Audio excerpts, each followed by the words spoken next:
Thank you very much, Damián Ortega, for doing this talk with me here. You are the 16th winner of the Zurich Art Prize, and first of all, I would like to congratulate you on this one.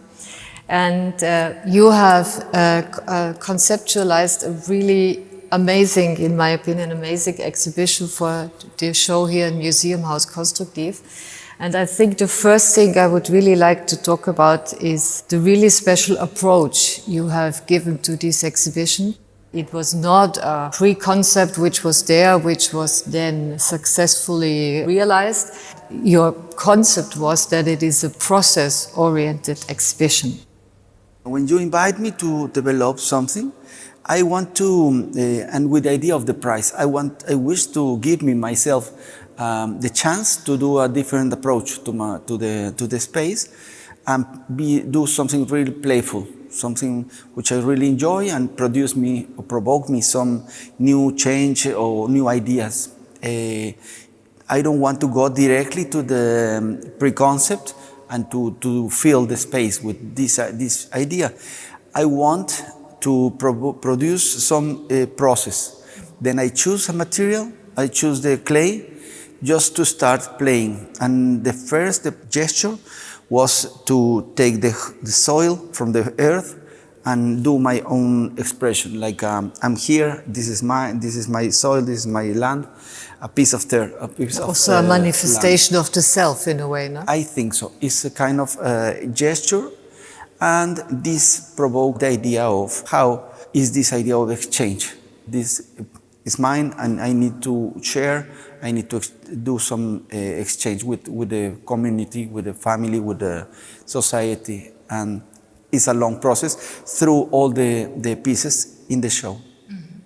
You have already mentioned the word exchange, and maybe that's also just a good possibility to mention the title, because you have given the show not just a specific display, not a specific layout, but also a title which goes along with it. The title is Essay on Exchange.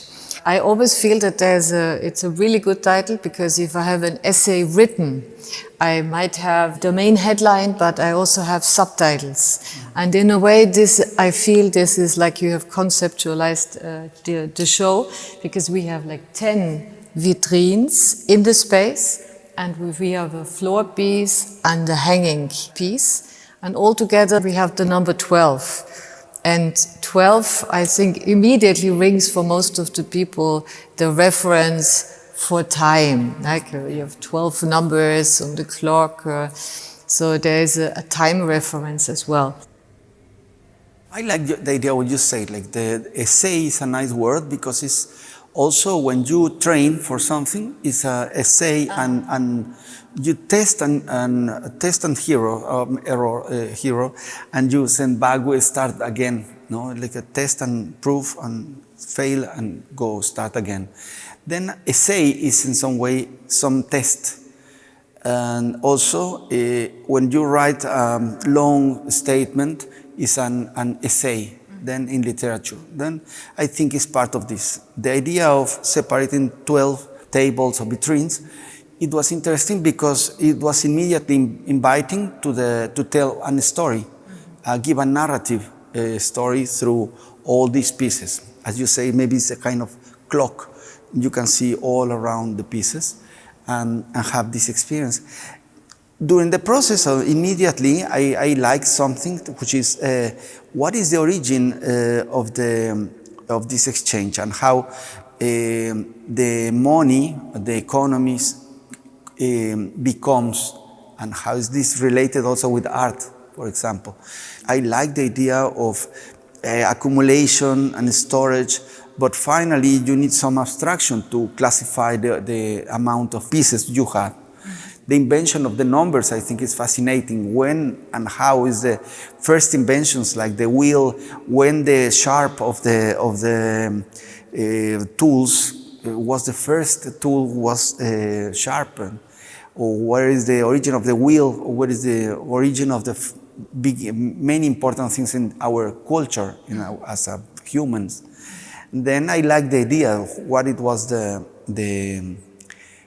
first approach for the abstraction of our numbers. No? Is the plig of the fabric, maybe doing some plig 1, plig 2, plig 3, and talk about the dimension of the fabric, one by one create some abstraction for find the numbers.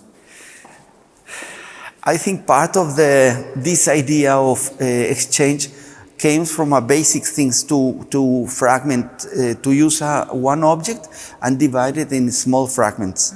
And then, for example, I think one of the first things which the culture start to exchange was cacao in order to produce something or corn, different materials which you can storage and you can eat, or you can produce some other elements. Or you could exchange it. And exchange it by unities, no? It was a valuable unit, no? So exactly. Yeah. I think this is fascinating.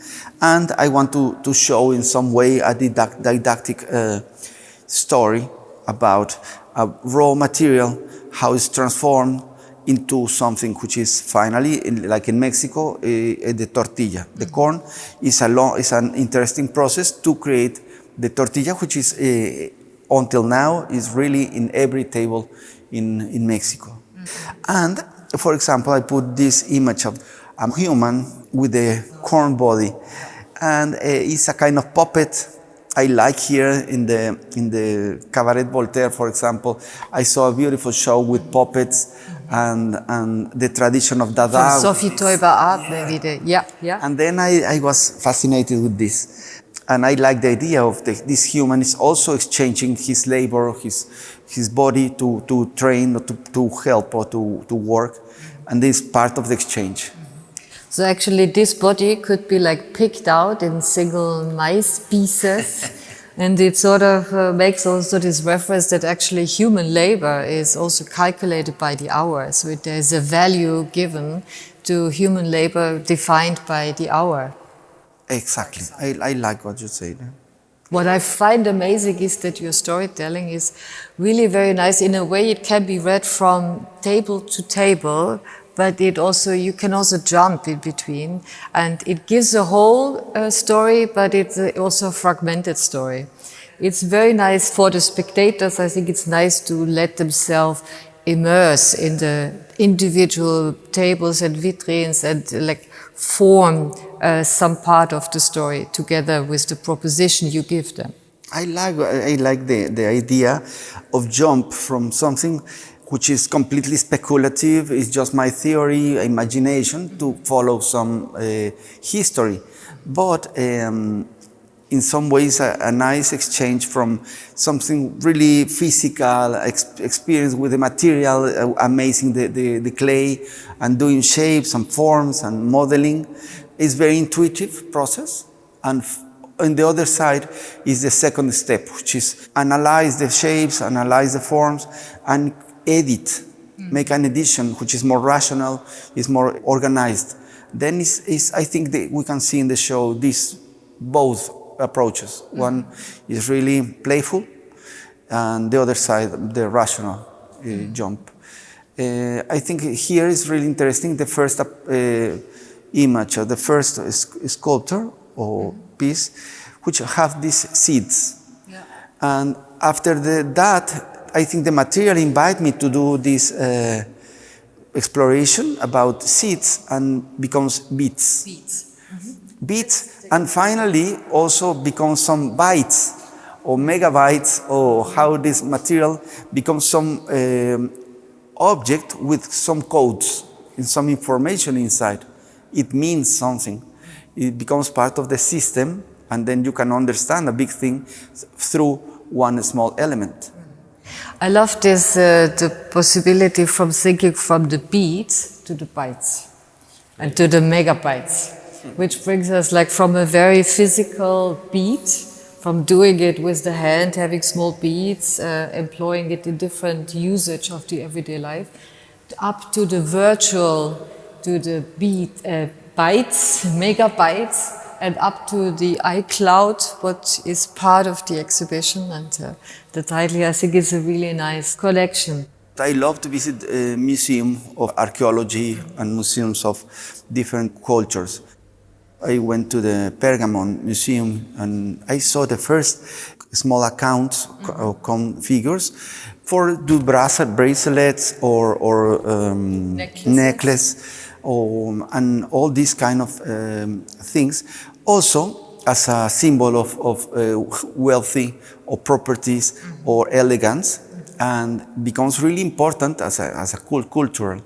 And also how this was a point of exchange. Then also in the other side, I went to Peru. And in Peru, they have a beautiful research, and they found some objects named quipu, which is from the Inca culture, and they used this kind of system, similar to this one, which is lines to organize a kind of abacus with unities, decades, and centenaries. What I try to do is organize 364 strings with a monthly different shape, different design for the seats. I mean, this is January, this is February, this is March, this is April, and all of them are classified by monthly, 30 pieces, 12 months, and you can recognize these codes and codified a calendar through these figures. Also, to give some particularity or some individuality for each one, I try to hold or to include in the pieces some memory of the day. If I go to the bank, I put the receipt. If I travel, I put the ticket of the airplane. I put some colorful in some ones, which is the day, the birthday day, also commemorative dates to put. Also, you can see some medicine which I took, and then to create a kind of memory. This is a complete year. It's a memory, and in some way I like the idea. This is a file. Yes. It's a file with all the codes inside. Then it was something to all the brain or the memory or the ideas came to spinning in my brain, and I like this kind of archive. How it's possible to storage all this information, and I went back to the abacus, and finally I also in this relation one-to-one, really formal relations. I thought, why not, or what is the original coincidence through the abacus with the wheel? Because maybe it starts in the same way, like some sphere, go with an axe inside to create some wheel on the same system. Which you have then taken on in this vitrine. Yeah. We can found some coincidences between the necklace, the seeds, and the abacus and the wheel, which is just my formal. I thought it's really interesting. Which is a very interesting connection. So you have the ball, you have the abacus, you have the bead, you have the bites, you have the wheel. They all come together, which I think is really an amazing narrative. In a way, like for me, there was a point when it becomes very logic, and yet it is a story. So it's a very interesting mixture. I think it's a privilege which I took from a capricious narrative, which I can found connections from India to China, and with Arabic and Inca culture. Then I put all together, and then I can found some coincidences as a human story, but with no any strict rules of the science who needs to prove and demonstrate the facts. In my case, it's just an idea of connections. Like in all the good essays, in all the good books, there is usually an epilogue. And so also in your essay, there is an epilogue, which is a completely different materiality. It has 2 videos. showing. And these two videos, I think they are absolutely amazing because when you enter the room, it's a dark room and you feel like you're in an aquarium. So you all of a sudden see animals. You have the feeling, there's a seahorse, there's a manta ray, there's an eel. You start to discover some animals, but at the second look, you see that they are all made of plastic. So in a way, I think this epilogue becomes quite a critical view of, in a kind of, like when you look at this kind of history of humankind, this is like a history of how lives have developed and how, what the knowledge of tools have sort of brought us. And then we look at this plastic ocean and we have a kind of sad moment there. So I don't know, so was this in a way the idea you also wanted to have a little question mark at the end of the exhibition? When the sea give a connection to all the life of the sea, maybe create a new specimens, a new kind of life, and produce new way of living, which is this mix of what we waste, and maybe it's a surprise for in the future to create new ways of living life. Thank you very much. I think it was a really great insight we have gotten here. So I think this would be really helpful for people. Thank you very much. Thank you so much. Thank you for everything.